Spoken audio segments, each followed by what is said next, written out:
Your great-grandmother's beliefs are running your bank account. What if the reason that you cannot seem to break through to your next level of wealth has nothing to do with your strategy, your work ethic, or even your mindset work? What if the block that you're fighting right now was handed to you before you were even old enough to form your own opinion of money?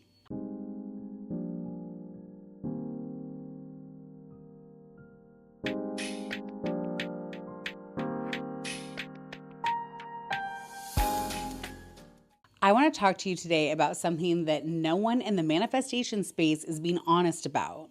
We talk about affirmations, we talk about identity shifts, we talk about high vibration and inspired action, and all of that does matter. But there's a layer underneath all of it that most women never touch. And it is the reason that the work feels like it's working, but the results keep stalling. You are not just carrying your own beliefs about money.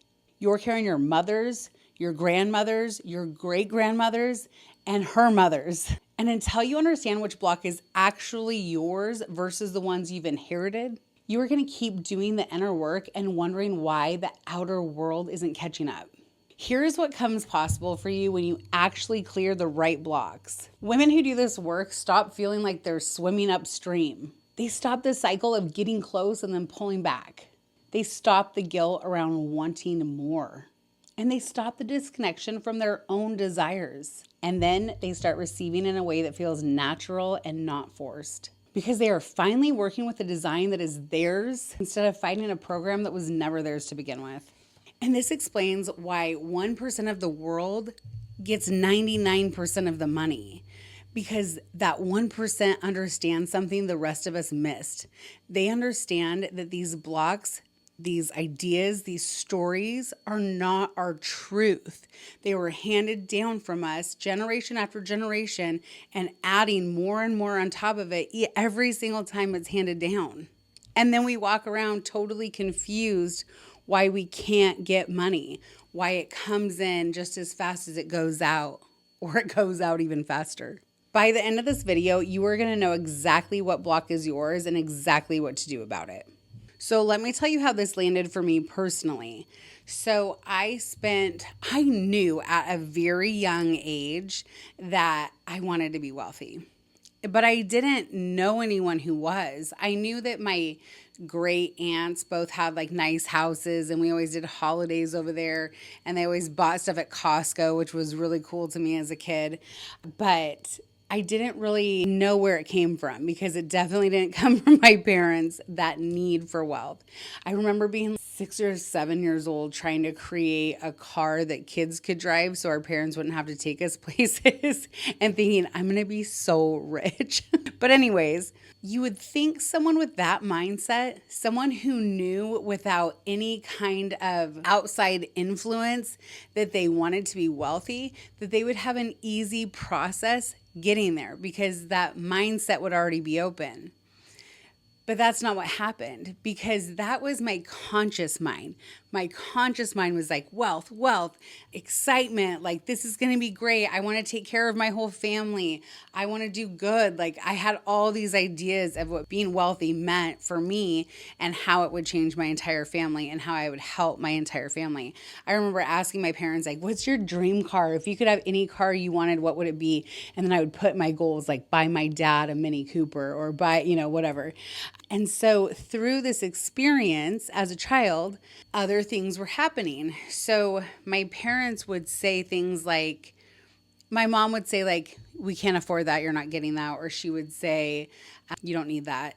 My dad would say, what do you think? I made of money? And he would just kind of laugh and you're like, I didn't think that. I just wanted it. But then there was the conversations that got overheard. So we'd be in the back seat of the car and hear my dad and his partner talk about how ridiculous some amount of money was that someone spent that they knew. Or they would take us over to someone's home that was like wealthy and had a beautiful home and everything. We'd be like, ooh, this is so cool. And then in the car, we would hear like the side notes that the conversation in the front seat was having about like, why those people weren't great or why they made dumb decisions or X, Y, and Z, whatever it was. So what started happening is my conscious brain was going, I want to be rich. And my subconscious brain was going, ooh, rich people are bad. Ooh, having money is embarrassing. Like, people don't like people with money. Oof, we don't have money. Oh, we can't afford that. Oh, all these little hits every single time my child brain heard a conversation or saw a situation or had an experience around money and associated it as truth, it filed it in my subconscious. And this is what happens to everyone. Because until 8 years old, you don't have a filter that tells you whether or not something is true and whether or not to store it. So everything before 8 years old is stored in your brain as absolute truth, and it becomes a huge part of the life that you start living. So whatever you experience, whatever conversations you accidentally heard or paid attention to, whatever someone else told you before 8 years old, it became your truth and it became your story. And your subconscious's job is to make that true. So whatever your subconscious believes to be true, it has to find opportunity. It has to find other ways to show you that this is true. This is true. See, we're broke. See this, see this, see this, find this, see the bad. Whatever you focus on is what you're going to pay attention to. And whatever you pay attention to is going to be the life that you have. It's going to create the things that you have, the life around you, the people that you surround yourself with. So if your subconscious is looking for ways to show you that you're broke, or looking for ways to show you that you can't have those things, or that it's bad to desire, or that money is evil, you will constantly see signs of this being true, because your subconscious will search out the truth and find it and make sure you notice it. So no matter what your conscious mind is doing over here, which we do this as adults, we go speak some affirmations and our conscious mind goes, I'm changing, I'm ready, here we go, I'm going to do this, like, yay, yay, rah, rah, I'm so excited, I'm so happy, I'm so joyful, like life is good, money's coming to me, I'm a money magnet. And this part of our brain is like, what? I'm doing everything right, what's going on? And the subconscious is going, no, that's not true. Money is hard to get. Rich people are bad. Like, all these things are playing in the background. So that subconscious programming came from generations of stories that aren't even true. They're not even truth. They're the truth of the person who experienced the last one. One more thing about that is our ancestors' beliefs came from the time they were living in. Like, have you ever been to like an older person's home and they keep like every container, margarine containers and cottage cheese containers, and they keep everything? Because that generation came from a time where things were scarce, necessities were scarce, and life was hard and there was no money. And so now they've created that story for themselves. And even as times changed, they didn't lose that money block. And then they passed it down to the next generation. And then the next generation added their own other block on top of it and then passed both those down to the next generation. So there's just so much that's not even yours that's controlling your life today. But here's the thing about generational blocks. They don't feel like beliefs. They feel like reality. They feel like it's just the way things are. So then as they're taught from love. The next generation teaches the last generation or the next generation something to protect them because they love them. So none of this is out of malice or out of trying to hurt anyone. It's just you don't know what you don't know. And humans are survivors. So we're in a state of survival a lot of the time. And when our great-great-great-grandparents are surviving, they're teaching the next one how to survive. But it's a different world. There's different skills that are necessary. And the piece they were missing is that we're part of all of it. And we have this ability to create the life of our dreams. And whatever story we tell our subconscious mind comes true. I know I've told this story before, but when I first invested $10,000 in a Tony Robbins event, a business mastery event, a few years back, it was the biggest purchase I'd ever made investing in me. Not something tangible, not a business or something I could hold or look at. Straight information to grow me. And I'd been following Tony Robbins for decades, and I never tried to even figure out how much it was because I just assumed I couldn't afford it. I just assumed if the price wasn't written on the website, there's no way I could afford it. And I never even asked. And honestly, at the time, I couldn't afford $10,000. but I was changing into the identity of the woman I was becoming. And that investment changed my entire life. And it changed the trajectory of where I was going and the speed that it was going. So when we talk about manifestations taking a long time, sometimes it's because we have to learn a lesson, or we have to remove a block, or we have to do something to become the person who is able to receive that manifestation.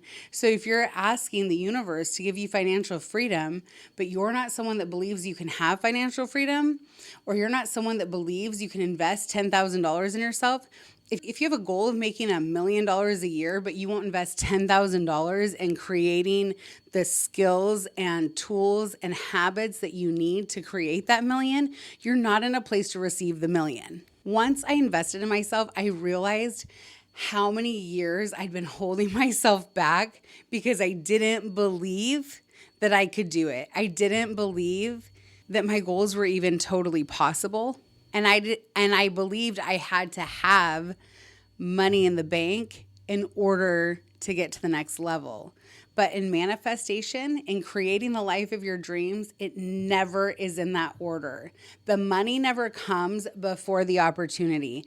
The opportunity presents itself, you find the money, you get to the other side. That's how it always works. So here is the framework to figure out what your block is. I'm going to walk you through 6 prominent money blocks that I see in the women that I coach every day. And as I describe each one, I want you to really feel which one feels the most like you, because one of them is going to land differently than the others, and that one's your block. The first one is the apologetic dreamer. This is the woman who knows exactly what she wants, but she's been taught that wanting is selfish. She grew up watching the women around her sacrifice their desires for everyone else and then receiving praise for it. She learned that good women put others first. She learned that ambition in women is unattractive, dangerous, or even ungrateful. So she wants deeply. She has the desire, but she apologizes for it constantly. She shrinks and continues to keep herself small so that everyone else is comfortable. And so she cannot receive the wealth that she so desires, because receiving it would be admitting that she deserves it. And somewhere in her body, that still feels wrong. The generational root here is almost always a mother or grandmother who gave everything and got nothing and wore that sacrifice as a badge of honor. The message that got passed down wasn't spoken, it was lived. Good women do not desire too much. The second archetype is the numb queen. This woman has been in survival mode for so long, she has completely disconnected from desire. If you ask her what she wants, she goes blank. Not because she's lazy or unambitious, but because she learned early on that wanting leads to disappointment. So she stopped letting herself want. She shut the desire down as a protective mechanism. She's not blocked from belief. She's blocked from even accessing the dream. The generational root here is often scarcity so chronic and so normalized that dreaming almost felt irresponsible. Her parents or grandparents were so consumed with survival that imagination was a luxury they couldn't afford. And she's inherited that relationship with possibility without even knowing it. Our third archetype is the logical limiter. She can dream, she can see the vision, she genuinely believes it's possible for other people, but the moment that vision gets personal, the moment she tries to apply it to herself, her brain shuts it down with logic. But how would that actually work? That's not realistic for someone in my situation. I don't have the connections, the resources, or the background. She is not lacking desire. She is lacking the bridge between desire and belief in herself specifically. The generational root here is often a family that valued practicality over possibility, where dreaming big was seen as naive or arrogant, where the safe, sensible path was celebrated and the bold path was discouraged. She learned to use logic as a shield against the vulnerability of actually wanting something and risking not getting it. Our next archetype is the sabotage queen. This woman gets close every single time, and then something happens. She undercharges right when she could command her real rate. She creates conflict in a relationship that was actually going beautifully. She goes quiet on social media right when her content was starting to gain traction. She finds a reason why the opportunity wasn't quite right. Her block does not live in her mindset. It lives in her nervous system. Wealth and success feel genuinely unsafe to her body, even though her mind wants it desperately. The generational root here is often a family where success created problems, where someone who had more became a target, or became isolated, or lost their community, or where staying small was how you stayed loved and accepted. Her nervous system learned that the breakthrough was dangerous, so it keeps pulling her back to her familiar, her comfort zone. Next, we have the forever preparer. She's waiting for the right conditions. Once she has more followers, once she loses weight, once the kids are a bit older, once she feels more ready. The readiness never arrives because she is outsourcing permission to her circumstances rather than claiming it. She's incredibly capable and she knows it, but she has learned to believe that she needs external validation before she's allowed to begin. The generational root here is often perfectionism that was modeled as a virtue. A parent who never started something until they were absolutely sure it would succeed. Or a family culture where failure was deeply shameful. So waiting until success was guaranteed felt like wisdom rather than fear. Now we have the peaceful pretender. This is the most subtle block, and in some ways the most heartbreaking. This woman has convinced herself she does not want more. She's grateful, she's calm, she speaks beautifully about the contentment and abundance that she has. But underneath the peace is a woman who stopped letting herself want things because wanting and not receiving was too painful. She didn't release her desires, she buried them, and she called it spiritual growth. The generational root here is often women who were punished or shamed for their ambition, who were told that wanting was ungrateful or unspiritual or evidence of ego. So she learned to perform contentment as a way of protecting herself from the pain of unfulfilled desire. Now, here is what is incredible about understanding these 6 archetypes. Every single one of them was a rational, intelligent response to the environment the women in your family were actually living. Your great-grandmother's scarcity mindset made complete sense for her circumstances. Your grandmother's sacrifice made complete sense for her world. Your mother's practicality made complete sense for what she'd been handed. The problem is not that those women were wrong. The problem is you're still running their programming in a completely different world with completely different possibilities available to you. You are the first woman in your lineage who gets to choose a different program. And that's not just an opportunity, that's a responsibility. Because what you heal yourself, you stop passing down. So here's the myth I want to bust before we close this. The myth is that your money blocks are a personal failing. That if you were just more disciplined, more positive, more committed, you would have broken through by now. That other women who are succeeding have something that you lack. That is completely false, and this is the data that proves that. Studies on epigenetics show that trauma and stress responses can be passed down through generations at a biological level, not just a behavioral one. The fear your great-grandmother felt during scarcity did not just shape her behavior, it shaped her biology, and that got passed down. 80% of our financial outcomes is all psychological. Not strategy, not the investment vehicle that you choose, not the business model that you picked, not the hours you worked or didn't work, psychology. Which means the most important financial work you will ever do is internal. And here is the statistic that stops women cold every time I share it. The 1% controlling 99% of the wealth are not smarter than you. They're not working harder than you. They are not more deserving than you. They were either taught a fundamentally different relationship with money from childhood, or they found someone to teach it to them later. That's it. That's the entire gap. And you are closing the gap right now by being here. So let me bring this together. You are not just carrying your own money blocks. You are carrying your mother's, your grandmothers, your great-grandmothers, and so on. Beliefs that made perfect sense in a world that they were living in, but they have no business running your life and the world that we're living in now.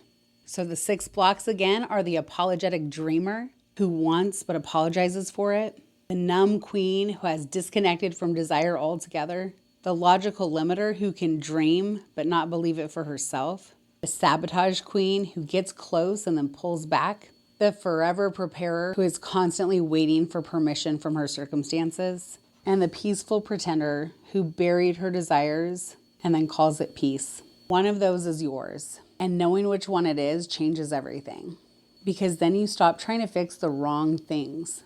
You are the pattern breaker in your lineage. What you heal does not just change your life. It changes the inheritance that you pass on to every generation after you. If you need help identifying exactly which block is yours, I built something specifically for you.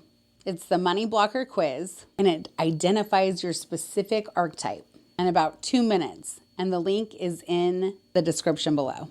And if you are ready to go beyond identifying the actual block and actually clearing it, I have 2 things coming up right now.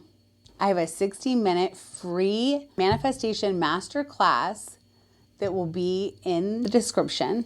And I'm starting my first course on human design certification level 1. There will be 3 levels. And if you are interested in helping others to get to their next level of success, this is a tool you can use to help people do that. And by level 3, you will be able to do readings and take clients. Details are in the description as well.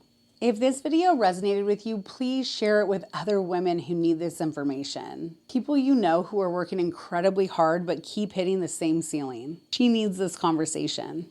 I'll see you in the next one.